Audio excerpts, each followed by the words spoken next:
வாழ்க வளமுடன் என்ற வாழ்த்துக்களையும் கூறி இன்றைக்கு சிந்தனையான வாழ்த்தும் பயனும் என்பதை பற்றி சிறிது நேரம் உங்களோடு பகிர்ந்து கொள்ள விரும்புகிறேன். மகரிஷி அளித்த தத்துவங்களிலே, தவ முறைகளிலே எது சிறந்தது, எது உயர்ந்தது என்று நம்மால் தரத்தை பிரிக்கவே முடியாது. அத்தனையும் அவ்வளவு உன்னதமானது, எளியது, சிறப்பு வாய்ந்தது. ஸோ அந்த வகையில் இன்றைக்கு நாம் வாழ்த்தும் பயனும் என்ற தலைப்பில் முதலில் வாழ்த்து என்றால் என்ன, இது நாள் வரை நாம் வாழ்த்தி கொண்டு இருக்கிறோமா, நம்முடைய முன்னோர்கள் இதை செய்தார்களா, இல்லை மகரிஷி தான் இந்த தத்துவத்தை முதல் முறையாக நமக்கு கொடுத்திருக்கிறார்களா, அதனுடைய தத்துவம் என்ன, பயன்கள் என்ன, சிறப்புகள் என்ன என்பதை பற்றி நாம் கொஞ்சம் விரிவாக இந்த சிந்தனையில நாம் இருக்கிறோம். வாழ்த்துனா என்னங்க? வாழ்த்துனா என்ன? மனதார ஒருத்தரை நீங்க நல்லா இருங்க அப்படின்னு நினைக்கிறது தான் எங்க வாழ்த்து. நம்முடைய முன்னோர்கள் எல்லாம் கூட இந்த வாழ்த்து முறையை வச்சிருக்காங்க. நம்முடைய கலாச்சாரத்திலையும் பண்பாட்டிலையும் இந்த வாழ்த்து என்கிற முறை இருந்தது. எப்படின்னு பார்த்தீங்கன்னா, ஒரு திருமணத்துக்கு போகிறோம், வாழ்த்துறோம். பிறந்த நாளுக்கு யாராவது வந்து சொல்றாங்க, வாழ்த்துறோம். கல்யாண நாள் வாழ்த்துறோம். அப்படி எத்தனை சந்தர்ப்பங்களை ஒரு வருடத்துல ஒருத்தர ஒரு 5-6 முறை வாழ்த்துவாங்களா? ஆனா வாழ்த்துன்றது நம்முடைய நடைமுறையிலே இருந்த ஒரு பண்பு தான். தினமும் இறைவனை நாம வணங்குகிறோம். இறைவனை என்ன செய்யறோங்க? நம்ம வாழ்த்துறோம் தான். வாழ்த்துறோன்றது தெரியாம வாழ்த்துறோம், அவ்வளவுதான். சிவபுராணத்துல என்ன சொல்றாங்க? நமச்சிவாய வாழ்க, நாதன் தாள் வாழ்க, இமை பொழுதும் என் நெஞ்சில் நீங்காதான் தாள் வாழ்க. என்ன சொல்ற? இறைவனை வாழ்த்துறோம் தானுங்க. இறைவனை கூட நம்முடைய பிரார்த்தனை முறையிலே வாழ்த்துவதுதான். ஆனா வாழ்த்துவது என்பதை தெரியாம நாம வாழ்த்துறோம், உணர்ந்து வாழ்த்தல. ஏதோ சொல்லியிருக்காங்க, நாமளும் செய்யறோம். அது உணர்ந்து செய்வதிலே தான் எதுவுமே சிறப்பு. இப்போ நம்ம இந்த தவ முறைகள் எல்லாம் கத்துக்கிட்டீங்க, உடற்பயிற்சி முறைகளை கத்துக்கிட்டீங்க. ஏனோ தானோ செஞ்சா அதுக்கு பலன் உண்டுங்களா? உணர்தல் நம்மளுடைய முறையிலேயே, இந்த மனவளக்கலை பயிற்சியிலேயே உணர்வு என்பதுதான் மிக மிக முக்கியமானது. ஆன்மீகம் என்பதே ஒரு பாவனை தாங்க.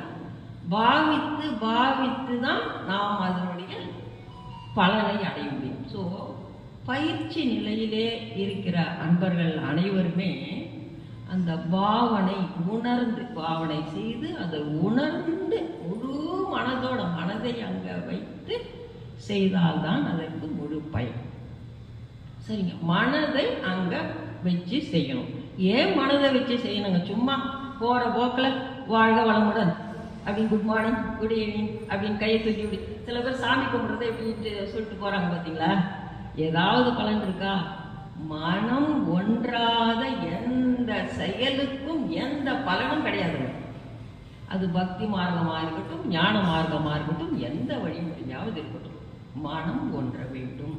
நேற்று காயகல்ப பயிற்சியிலே மனம்னா என்னன்னு சொன்னாங்கல்ல, யாருக்காவது நினைவு இருக்கா மனம்னா என்னன்ட்டு? 5 இதை பற்றி காயகல்ப பயிற்சியில் ஐயா நல்லா விளக்கமாக உரை கொடுத்தாங்க. பருவுடல்,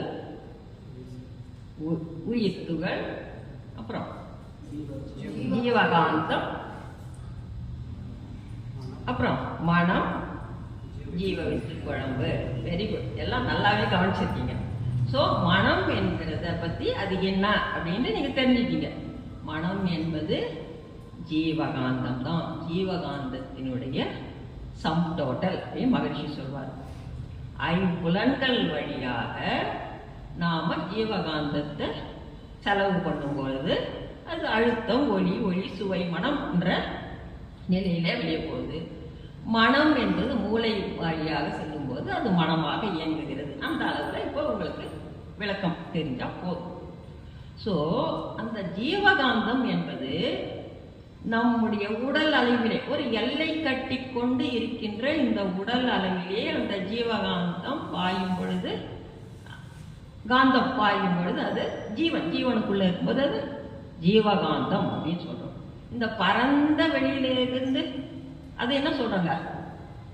வான்காந்தம் சொல்றோம். ஸோ இதுவும் காந்தம் தான், அதுவும் காந்தம் தான். இப்போ நாம மனதை வைத்து வாழ்க வளமுடன் அப்படின்னு நம்ம சொல்றோம். சொல்லும் பொழுது மனம் எந்த நிலையில இருக்கணுங்க? மனம் அலை பாஞ்சிக்கிட்டு இருக்கும்போது அது செஞ்சா அதுக்கு பலன் உண்டா? இல்லை. மனையினுடைய அலை சுழல் வேகம் குறைவாக இருக்க வேண்டும். அதுக்கு தான் நம்ம தவம் செய்யறோம். மகரிஷி எதுக்கு இந்த தவம்லாம் கொடுத்துருக்காங்க நமக்கு? கொஞ்சமா அந்த 14 to 40 செகண்ட்ஸ் பாஞ்சுக்கிட்டு இருக்கிற அந்த மனசை குறைச்சு அந்த 8 to 13 அப்படின்றதுல தான் ஆல்பால நம்முடைய ஆகினை இதுல கொண்டு வந்து வச்சிருக்காங்க. போயிட்டு வரும். உடனே நீங்க ஆகினை தவம் செய்யும் பொழுது அப்படியே அதில் வந்துடுமா? வராது. பழக்கத்துல தான் வரும். பழக்கம் கொஞ்சமா விளங்கி அதுக்கப்புறம் தான் நம்ம அதை ஃபாலோ பண்ண முடியும். ஸோ அது மனம் அந்த அலை சுழல் வேகம் குறைந்து இருக்கிற நிலையில வாழ்த்தும் பொழுதுதான் அந்த வாழ்த்துக்கு பலன் அதிகம். வாழ்த்தினுடைய அந்த மனம், வாழ்த்துங்கிறது ஒரு அலை தாங்க. அந்த அலையினுடைய நீளம் அதிகமாக இருக்கும் சொன்னாங்க. ஆற்றல் அதிகமாக இருக்கும். ஏன்னா மனதுக்கு நம்ம அலைச்சுழல் வேகம் குறைவாக இருக்கும் பொழுதுதான் ஆற்றல் இருக்கு. மனம் ஆற்றலோடு இருக்கும் பொழுது வாழ்த்துகின்ற வாழ்த்துக்கும் ஆற்றலுடையதாக தான் இருக்கும். அதனாலதான் மகரிஷி நாம தவம் முடிச்ச உடனே வாழ்த்துன்னு எல்லாரையும் வாழ்த்துறாரு. இன்னைக்கு கம்ப்ளீட்டா எல்லாரையும் வாழ்த்தணும் இல்லைங்களா? நாம எத்தனை இது வரைக்கும் நாம காலையிலயோ எப்போ அம்மா அப்பாவை வாழ்த்தணும்னு நினைச்சிருக்கோம்? எப்பயாவது நமக்கு அந்த வாய்ப்பு இருந்திருக்குங்களா? குழந்தைகளை சொல்லுவோம், நல்லா இருக்கணும்னு மனதார நினைக்கிறோம். ஆனா ரெகுலரா செய்யறது வாழ்த்து அப்படின்றது அந்த வாய்ப்பு இருந்திருக்குங்களா? உடன் பிறந்தோட வாழ்த்துறோமா? நெருங்கிய நண்பர்கள், தொழில்துறையிலே நமக்காக கூட இருக்கிறவங்க, மேனேஜரா இருக்கட்டும், சபார்டினேட்டா இருக்கட்டும், பெருக்கிறவனா இருக்கட்டும், யாரானா இருக்கட்டும், இந்த சமுதாயத்துல நாம ஒரு தனி மனிதராக, நான் எவ்வளவு பணம் இருந்தாலும், பதவி இருந்தாலும், புகழ் இருந்தாலும், ஒரு தனி மனிதனாக நாம் எதையும் சாதித்து விடவும் முடியாது, நாம் இயங்கவும் முடியாது. எல்லாமே சமுதாயத்தினுடைய ஒத்து உதவியும் தான் ஒரு மனிதனால் வாழவே முடியுங்க. அதனால சமுதாய விலங்குன்னு சொல்லுவாங்க மனிதர்கள். முதல்லாம் பார்த்தீங்கன்னா, ஏன்னா சமுதாயத்தோட ஒத்து உதவி இல்லாம நம்மளால வாழவே முடியாது. ஸோ அதனால இந்த வாழ்த்தும் பயனும் என்ற அளவுல எப்படி மகரிஷி எல்லாம் நம்ம முன்னோர்கள் சொல்லிதான் இருக்காங்க. ஆனால் அது தெரிஞ்சு நாம வாழ்த்தல. ஆக எப்பயோ ஒரு முறை வாழ்த்துற இந்த வாழ்த்துக்கே இவ்வளவு பலன் இருக்குன்னா, நாம தினம் தினம் இந்த வாழ்த்தை கொண்டு வந்து வாழ்த்தினோம்னா எவ்வளவு நல்லா இருக்கும். அதை தவ முறையில கொண்டு வரணும் அப்படின்னு சொல்லிதான் இந்த வாழ்த்தும் பயனும் என்றதை பற்றி நிறைய அவரை சிந்தித்து இதை நடைமுறைக்கு தவத்துல கொண்டு வர்றாங்க. கடைசியில பாருங்க, எதிரிகளாக நினைப்போற கூட வாழ்த்துவார் பாருங்க. எந்த அளவுக்கு நம்முடைய மகரிஷிக்கு அன்பும் கருணை இருக்கும் பாருங்க. கருணை, அன்பு, கருணையினுடைய மறு உருவமே பார்த்தீங்கன்னா நம்முடைய எதிரிகளாக நினைப்போர். நமக்கு இன்னல் கூட கொடுத்திருப்பாங்கன்னு வச்சுங்க. இன்னல் புரிவோர் எதிரிகளாக நினைப்போர் எவரேனும் இருந்தால், இல்லைன்னா ரொம்ப சந்தோஷங்க. வாழ்க்கையிலே நமக்கு எதிரிகளே இல்லைன்னா அது பெரிய சொத்துன்றார் மகரிஷி. நிறைய எத்தனை எதிரிகள் நமக்கு இருக்கானா அதோட நம்மளுடைய வீக்னஸ்ங்கிறார். நமக்கு அது நெகட்டிவ், நம்மளுடைய ஸ்ட்ரென்த் குறைவுன்றார். அது தேவையில்லைங்கிறார். அதனால எதிரிகளாக இருப்போம், இன்னலே அவன் நமக்கு கஷ்டமே கூட தான் கொடுத்துருக்கட்டும், பரவாயில்ல, அவங்களையும் மனம் திருந்தி நல்வாழ்வு பெற எப்படி வாழலாம்? போட்டோன்னு வாழ்த்தக்கூடாது, கருணையோடு வாழ்த்துவோம்ங்கிறார். அந்த அளவுல நம்மளுடைய மனமும் இப்படி தவம் செய்ய செய்ய செய்ய பக்குவமான நிலைக்கு கண்டிப்பாக வரும். ஒரு முறை மகரிஷி அவங்க ஆழியார்ல கிளாஸ் எடுத்துட்டு இருக்காங்க. அப்போ மகரிஷி சொல்றாரு, இந்த வாழ்த்தும் பயணம்ன்றதுக்கு ஒரு பைசா செலவு இல்லை, அலைய வேண்டாம், இருந்த இடத்துல இருந்தே ரொம்ப நல்ல பயணம் கொடுக்கக்கூடியது இந்த வாழ்த்து. மனசுதான் நம்மகிட்ட இருக்க, அது நல்ல ஆற்றலுடையது ஆக்கிட்டு நல்லா வாழ்த்தலாம் அப்படின்னு சொல்றாரு. அப்போ ஒரு அம்மா எழுந்து கேட்குறாங்க, சுவாமிஜி நீங்க வாழ்க வையகம் அப்படி சொன்னாலே எங்க உடம்பெல்லாம் சிலுக்குது, அவ்வளவு ஆற்றல் உங்களுக்கு, அது பலிக்கும். நீங்க சொன்னா பலிக்கும், ஆனா நாங்க சொன்னா பலிக்குமா அப்படின்னு கேட்டா மகரிஷி சொல்றாரா, கண்டிப்பாக பலிக்கும், யார் சொன்னாலும் பலிக்கும். மகரிஷி சொன்ன முறையில சொல்லும். அப்போ அருகில ஒரு முதுநிலை பேராசிரியர் ஒருத்தர் அங்க இருந்தார் மகரிஷி பக்கத்துல. அவர் பேரு லக்ஷ்மணன் ஐயா அவர் இருந்தார். அவரு வேளாண்மை துறையில ஆராய்ச்சி செய்துட்டு இருக்காரு. மகரிஷி இந்த வாழ்த்தும் பயணம் என்கின்ற இதனுடைய பலன்களை விஞ்ஞான பூர்வமாக மக்களுக்கு எடுத்து சொல்லணும். மகரிஷிக்கு அது ஒரு பழக்கங்க, என்ன தத்துவம் அவர் கண்டுபிடிச்சாலும் உடனே அந்த துறையிலே இருக்கிற அந்த நன்றாக கல்வி உயர்ந்தவர்கள் இருக்கிறாங்க இல்லையா, அவங்க கிட்ட கொடுத்து, சயின்டிஸ்ட் பிலாசபர்ஸ் யாரும் இருந்தா அவங்க கிட்ட கொடுத்து, என்னுடைய தத்துவம் இது எனக்கு தோணுது, அது நீங்க உங்களோட இதுல ஒத்து வருதா இல்லை ஏதேனும் நெருடல் இருக்கா அப்படின்னு பாருங்கன்னு ஒன்னொன்னும் அந்தந்த துறையை சார்ந்தவங்களோட கலந்து ஆராய்ந்து தான் தருவார். அப்படி இருக்கும்போது இந்த வாழ்த்தும் பயணம் இந்த லக்ஷ்மண ஐயா வேளாண்மை துறையில ஆராய்ச்சியில நிபுணர், பள்ளிகள் கல்லூரியில செஞ்சிருக்காரு. ஒரு முறை அவர் விளக்கம் தருவாரு. லக்ஷ்மணன் ஐயா பக்கத்துல உட்காந்துருக்காரு. அவர் வாழ்த்தும் பயணம்ன்றது பற்றி அவர் தான் ஆராய்ச்சி செய்துக்கிட்டு இருக்காரு. அவர் உங்களுக்கு விளக்கம் தருவார் அப்படின்னு சொன்னாங்க. அப்புறமா அந்த அம்மா அவர்கிட்ட கேட்கும்போது அந்த முதுநிலை பேராசிரியர் அவர் சொன்னார்களாம், ஒரு முறை 2 செடிகள் ஒரே தரமுடைய என்ன சொல்ற விதைகள், அந்த விதையை போட்டு அந்த செடி குட்டியா வருதுங்க, நார்னு சொல்லுவாங்க, ஒரு சின்ன குட்டி செடின்னு சொல்லுவாங்க.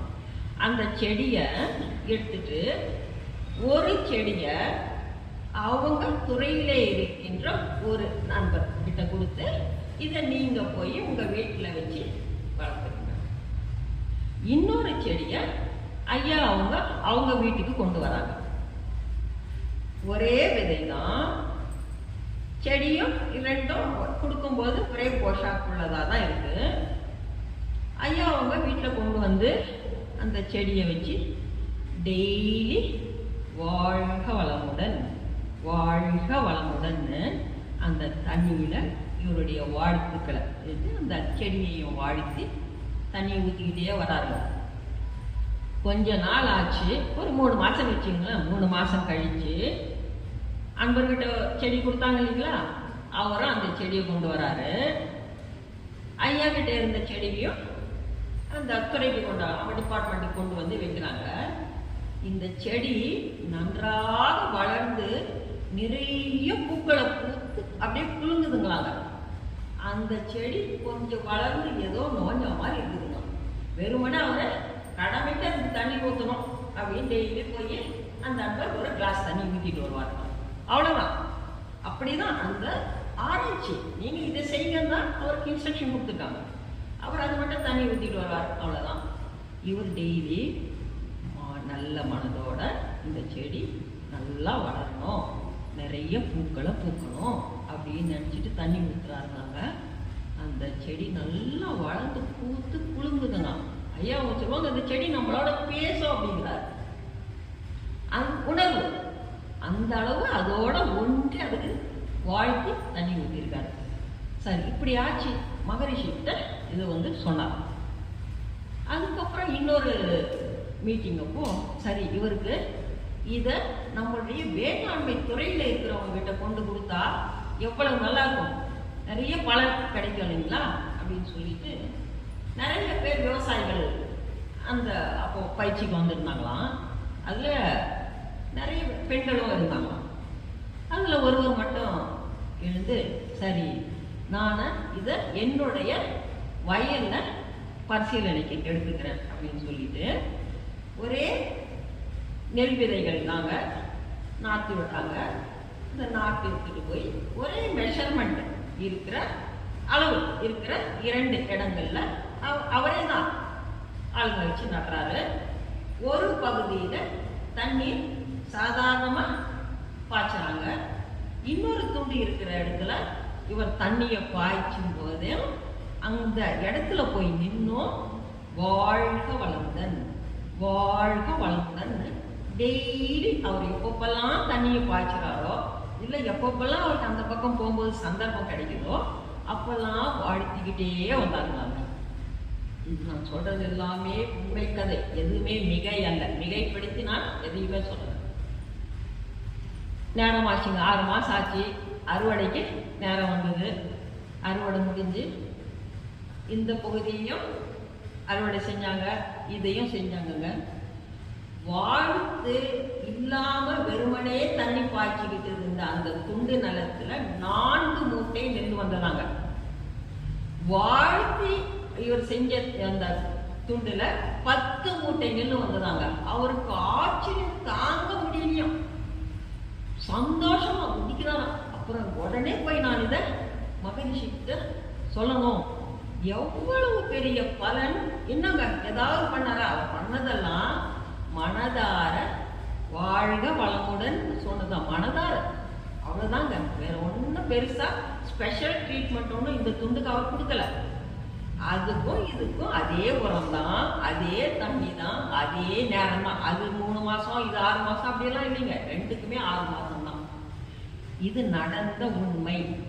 மகர்ஷியோட அவர் இது பண்ணிட்டு முதல்ல லக்ஷ்மண ஐயா கிட்ட சொல்லிட்டு மகரிஷியோட பேசிட்டு நம்முடைய விவசாயிங்க கிட்ட இதை கொண்டு போய் நம்ம சேர்க்கணும், எவ்வளவு பெரிய விஷயம் இது அப்படின்ட்டு அவங்க டிசைட் பண்ணாங்க. அதுக்கப்புறம் அவங்க எந்த அளவில் அது கொண்டு போய் சேர்ந்ததுன்னு நமக்கு தெரியும். இது நடந்தது.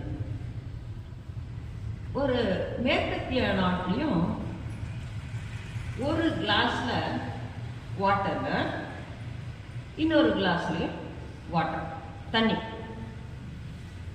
ஒரு கிளாஸ்ல இருக்கிற தண்ணியில அவங்க நல்ல வார்த்தைகள், நாம மகரிஷி நமக்கு கொடுத்து இருக்கிற இந்த மகத்துவமான மந்திரம் வாழ்க வளமுடன் நம்ம சொல்றோம்னா அது சொல்லுவோம். அவங்க வாழ்க வளமுடன் சொன்னா இது, ஆனா நல்ல வார்த்தைகள், மனதார நல்ல வார்த்தைகளை சொல்லி அந்த கிளாஸ்ல இருக்கிற தண்ணிய வாழ்க்கிறாங்க. இன்னொரு கிளாஸ்ல இருக்கிற தண்ணிய ஏதோ ஏதோ வார்த்தைகள் அப்படி சொல்றாங்க. இப்படி கொஞ்ச நாள் ஆச்சு. அதுக்கப்புறம் அதை டெஸ்ட்டுக்கு எடுத்துட்டு போனா இந்த வாழ்த்துக்கிட்டே இருந்தாங்க இல்லைங்களா, அந்த வாட்டர்ல இருக்கிற அந்த மாலிகுலர் ஸ்ட்ரக்சர்னு சொல்லுவாங்க என்னங்க, அந்த அணுக்களினுடைய என்ன சொல்றது கூட்டறிச்சிங்களா, அந்த ஸ்ட்ரக்சர் அது அவ்வளவு அழகா அலைண்டா இருக்காங்க. இந்த ஏதோ ஒண்ணு சொல்லிக்கிட்டு இருந்தாங்க பாருங்க, அந்த கிளாஸ் டம்ளர்ல இருந்தது, அது தாறுமாறா இருக்குங்க. தண்ணீருக்கு அவ்வளவு ஆற்றல் இருக்குங்க. அதனாலதான் நம்ம அந்த காலத்துலாம் பாத்தீங்கன்னா கலைத்துறையில இப்போ நாட்டியம் கத்துக்கிறாங்க, சங்கீதம் கத்துக்கிறாங்க. ஸோ நல்லா பாசிட்டிவா சொல்றாங்க இல்லைங்களா. அவங்களெல்லாம் நீர்நிலைகளை கொண்டு போய் வச்சு பயிற்சி தருவாங்க. ஏன்னா அந்த ஆற்றல் வந்து பாசிட்டிவா அவங்களோட போகும் அப்படிங்கிறது. ஸோ இதெல்லாம் நமக்கு அனுபவங்கள். இன்னொரு அனுபவத்தையும் நம்மளோட பகிர்ந்து அந்த தத்துவத்துக்கு போகணும். ஒரு முறை திஹார் ஜெயில ஒரு மூத்த பேராசிரியர் ஒருவர் அங்க போய், திஹார் ஜெயில் செய்றீங்க, உச்சகட்ட பனிஷ்மெண்ட் கொடுக்கறது அந்த திஹார் ஜெயில இருக்கிற ஆளுங்களுக்கு தானே, நிறைய பெரிய தப்பு பண்ணி இருக்கிற ஆளுங்க. அங்க போய் நாம இந்த பயிற்சி தவ முறைய சொல்லணும், அவங்களுக்கு பயிற்சி கொடுக்கணும் அப்படின்னு அவர் மூத்த பேராசிரியர் சொல்றார். நார்த்ல இது நடந்தது. அப்போ அந்த சிறையில் இருக்கிற அந்த ஜெயிலர் இருக்காங்களே, அவரை போய் அணுகிறாரு. இது போல நான் கொடுக்கணும். அவர், ஐயா இந்த பரிசோதனைகள்லாம் வேண்டாம், இங்க இருக்கிறவங்க எல்லாம் ரொம்ப படுமோசமான ஆளுங்க, எல்லாம் கொலை செஞ்சுட்டு வந்திருக்கிறவங்க, இவங்க கிட்ட எல்லாம் நீங்க போகாதீங்க ஐயா, உங்களால இவங்களை சமாளிக்க முடியாது, வேண்டவே வேண்டாம் அப்படின்றாங்க. ஐயா வந்து ஒரே தினமா, இல்ல எனக்கு ஒரு 10 பேரை கொடுங்க அப்படிங்கிறார். அவங்க பார்த்துட்டு இருக்கிறதுலயே கொஞ்சம் சுமாரா தப்பு பண்ண ஆளு ஒரு 10 பேரை ஐயா கிட்ட கொடுக்குறாங்க. முதல் நாள் இவர் போறாரு. போனா பெருசா வந்துட்டான், ஏதோ தவம் சொல்றதுக்கு. அப்படின்னு ஒரே கேலியாங்க, கிண்டல், அசிங்கமா பேசுறாங்களாம். இவரு அதுல எல்லாம் ஒண்ணும் கலங்குற ஆள் கிடையாது. நம்ம மனவள கலையில இருக்கிறவங்க விட்டுருவோமா, வந்தாச்சுன்னா அவ்வளவுதான், கண்டுக்கவே இல்லை. அதுக்கப்புறம் திருப்பி அடுத்த நாள் தொடர்ந்து செஞ்சுக்கிட்டே இருக்காங்க. ஆச்சு 10 நாள். நம்ம அடிப்படை பயிற்சி உங்களை மாதிரி ஒருத்தவங்க தான். கடைசி நாள்ல அனுபவ உரையில கேட்குறாங்க, அவங்களுடைய அனுபவத்தை சொல்லுங்க.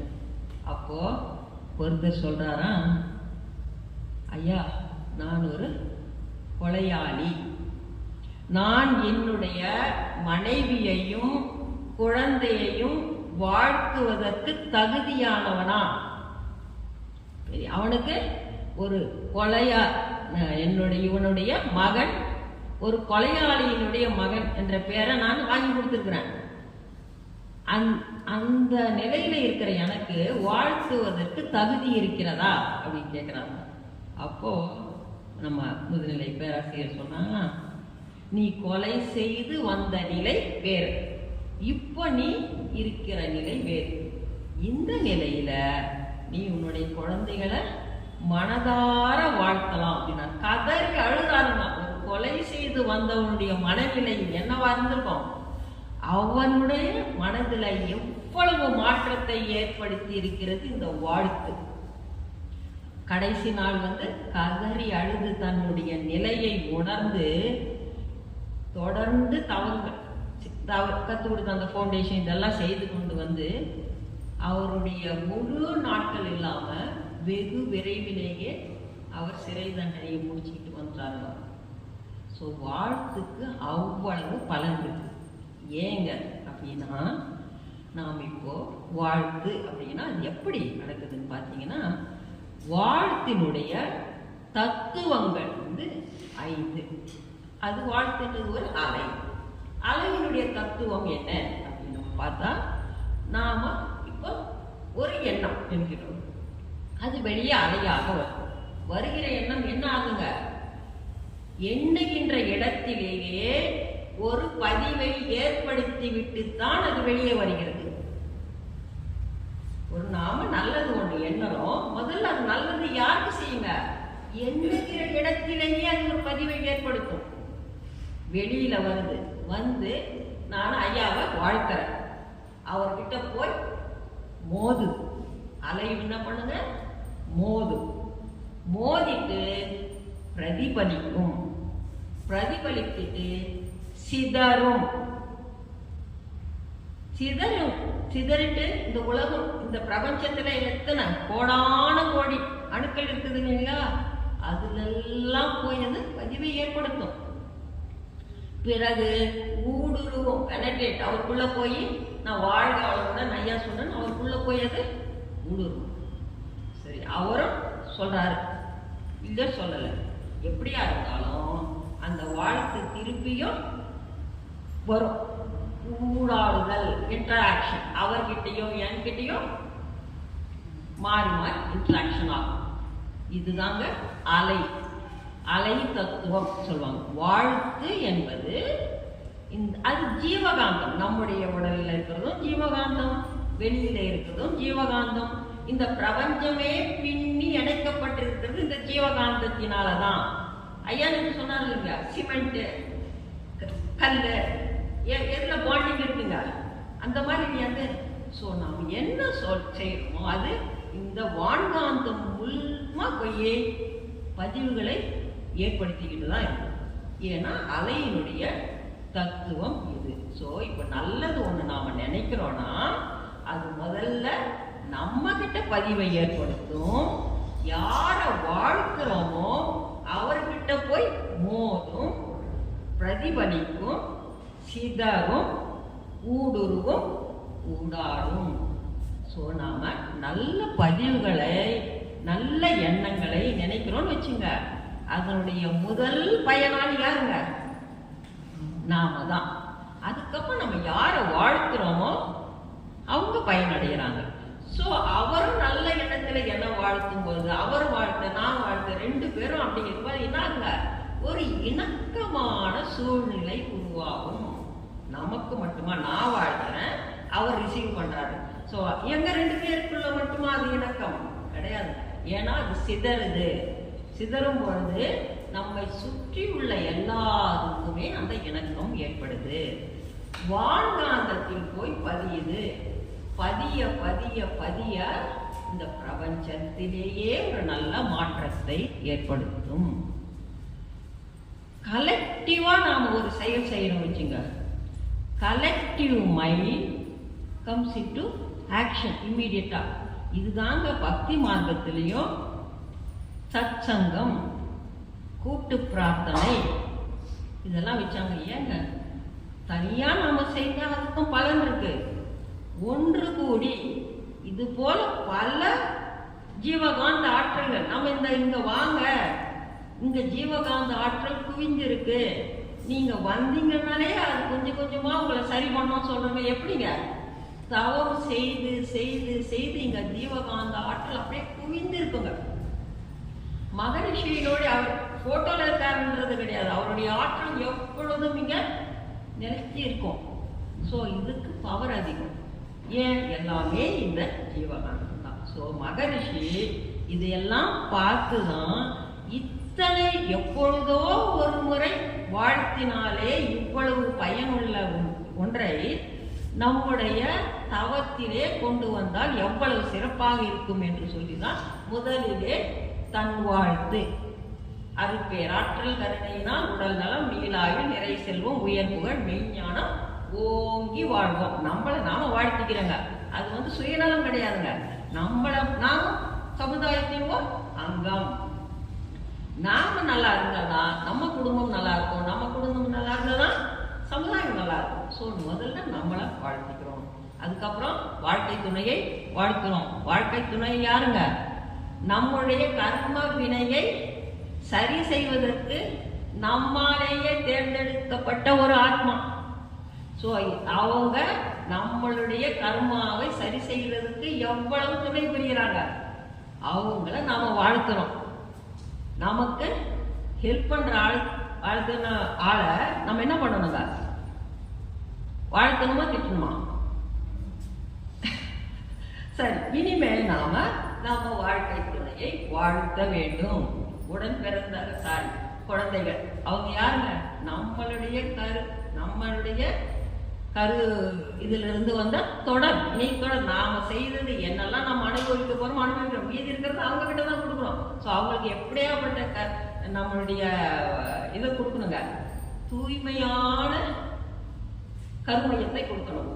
ஸோ இப்போ சாந்தி தவம் செய்றீங்க, சாந்தி தவம் செய்ய செய்ய செய்ய என்ன ஆகுங்க? மூலாதாரத்துல மனதை வைத்து தவம் செய்யறீங்க, நம்முடைய வினை பயன்கள் எல்லாம் கொஞ்சம் கொஞ்சமா குறையும். இன்னொன்னு, நாம மீதி தவங்கள்லாம் செய்யறோம் இல்லைங்களா? மீதி தவங்கள்லாம் செஞ்சு முடிச்சு கடைசியா சாந்தி தவம் செய்யுங்கன்னு சொல்றாங்க. ஏன்? அந்த தவ ஆற்றலை உடல் ஆற்றலாக மாற்ற வல்லது இந்த சாந்தி தவம். சரி, அதுக்கப்புறம் வாழ்க்கை துணை, குழந்தைகள், உடன் பிறந்தோர் எல்லாரையும் வாழ்த்துறோம். கடைசியா எதிரிகள் யாராச்சும் இருந்தா அவங்களையும் வாழ்த்திடுங்க. ஸோ எல்லாரையும் வாழ்த்தின முழு திருப்தி. ஸோ நம்மளும் நல்லா இருப்போம், நம்ம சுத்தி இருக்கிறவங்களையும் நல்லா ஒரு இணக்கமான சூழ்நிலையில வச்சுட்டு இருப்போம். இங்க ஒரு அன்பர் நம்ம இருக்காங்க, நான் யாரும் குறிப்பிடவில்ல.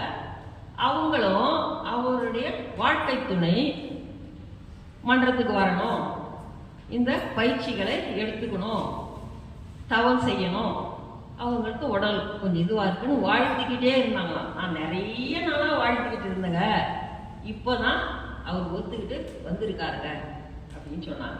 அவங்க அனுபவ உரையில கடைசி நாள் விருப்பம் இருந்தால் சொல்லலாம், இதை ஷேர் பண்ணிக்கலாம். நான் இப்படி வாழ்த்தி தான் என்னுடைய வாழ்க்கை துணை வந்தார் அப்படின்ட்டு சொல்லலாம். ஸோ இதே போல நிறைய உதாரணங்கள் நம்முடைய வாழ்க்கையில இருக்குங்க. இவ்வளவு உன்னதமான வாழ்த்து என்பதை மகிழ்ச்சி நமக்கு கொடுத்திருக்காரு. அதை நீங்கள் உங்களுடைய வாழ்க்கையிலும் கடைபிடித்து நல்ல இணக்கமான உறவுகளை நம்மை சுற்றி வைத்துக் கொள்ள வேண்டும் என்று கூறி வாய்ப்பு கொடுத்ததுக்கு நன்றிகளை பாராட்டி இந்த சிந்தனை இதோடு நிறைவு செய்து கொள்கிறேன். வாழ்க வளமுடன்.